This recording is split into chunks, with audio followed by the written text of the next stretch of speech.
The votes aren't all counted yet, but the latest votes coming in are mail-in ballots, which generally favor Democrats. This explains how Biden has now come ahead in Pennsylvania, where those votes are coming from Democratic strongholds like Philadelphia. Biden continues to lead in Arizona, Nevada, and Georgia, but Biden's ahead by only thousands of votes in Georgia, and there will be a recount there. Despite the late news, it appears that Donald Trump won't go quietly.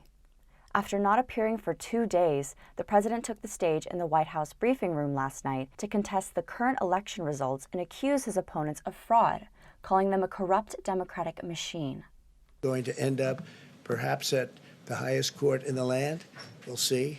But we think there'll be a lot of litigation because we can't have an election stolen like this. But the president's charges were dismissed all across the political spectrum, by Democrats and Republicans alike. The president's chief supporters remain his family. Joe Biden will make an address to the nation during primetime tonight. Election night has now turned into election week, keeping the nation on edge. Jenna Perry recaps the last few days. In the early hours of Wednesday morning, President Trump held a press conference at the White House, prematurely declaring himself the winner with millions of ballots yet to be counted. We were getting ready to win this election. Frankly, we did win this election. Projected results slowly trickled in throughout Wednesday, beginning with Trump pulling ahead in Georgia and Pennsylvania. But Biden has made up ground in both states since Wednesday. Later that day, Biden held slim leads in several key swing states, leaving Trump only a few paths to reach 270. Projected results declared Biden flipping Michigan and Wisconsin, 2 states that were vital to Trump's victory in 2016. The results were met with legal challenges from the Trump campaign, asking for a recount. Chapman campaigns and elections professor Fred Smoller weighed in on the president's reaction. It's will be his political epitaph. The last thing he's going to assert is that there are only 2 outcomes to the election: either I win or it was stolen, and there's no evidence of the latter. As the race comes down to the wire, ballots are still being counted in Nevada and Arizona, where Biden takes the lead. Early Thursday morning, Trump protested the lengthy count, tweeting, "Any vote that came in after Election Day will not be counted." Many of his tweets have since been flagged for misleading information. So they've always put accuracy above timeliness.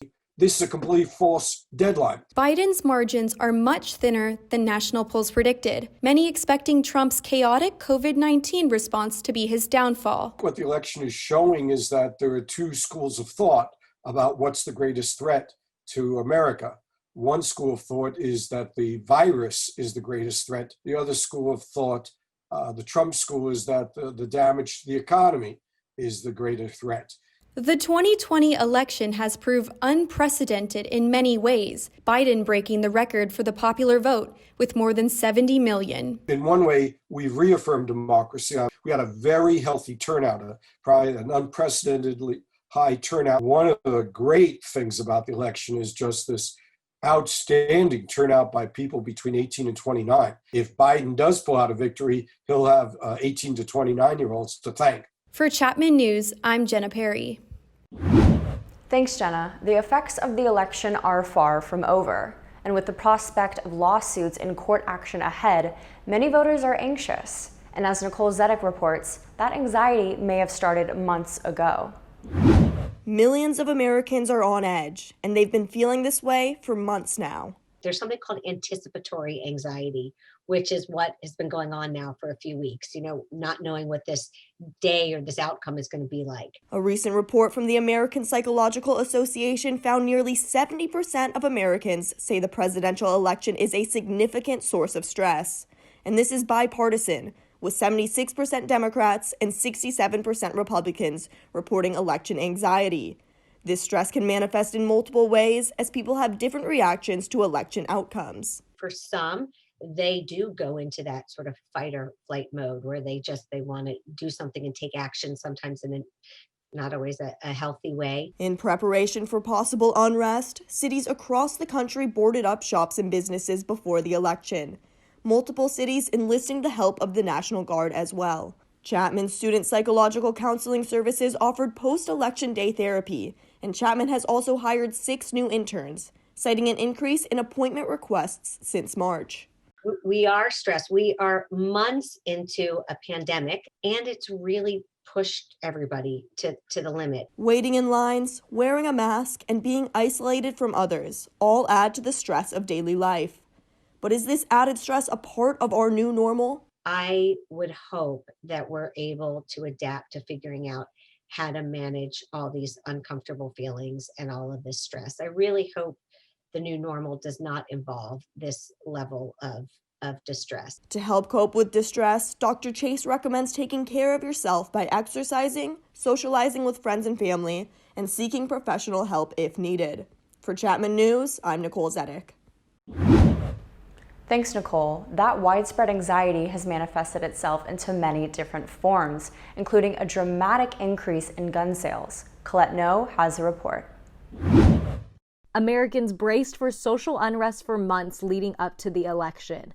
New data reveals that from January to September, gun sales skyrocketed to a record high of 16.7 million. That's a 66% increase from last year. This cycle of unpredictability is bringing people here into AIDS gun shops. It's uncomparable to anything we saw, even when Obama was taking office in 2009. And as soon as that pandemic hit, and as soon as the food was running off the shelves in the grocery stores, everybody turned to weapons. The surge of gun purchases is also due to a new rush of first-time gun buyers. It's important to have a firearm. It's important to exercise your constitutional rights as an American. The modern gun market has widened to now include more minorities and women. And a lot of these women are business owners. They're doctors, nurses, real estate, your everyday grandmother. They are afraid of this upheaval. What would you say is the biggest issue amid all of the social unrest that made you purchase a gun? I would have to say the lawlessness. That was something that didn't sit well with me. Here I decided, the best thing for me to do is to make sure I am prepared. Amid panic due to COVID-19 and election anxiety, there's also a shortage of ammunition. There's none, zero to be found. I ended up having to go back to that same store, I want to say 3 to 4 times. And politics plays a huge role in the gun business. So we're waiting now for if Biden takes in office, there's going to be a humongous surge once again because he is not for guns. In a time of political uncertainty, Atkinson says increased gun sales are likely to continue until the rest of this year. For Chapman News, I'm Colette No. And to help us digest and understand the Electoral College is Dr. Lori Cox Hahn, a presidency scholar at Chapman University. Dr. Hahn, thank you for joining us. Thanks for having me. So in Georgia, it's an incredibly tight race with 99% of the votes in. And in the Libertarian Party, Jo Jorgensen has 1.2% of the vote in the state.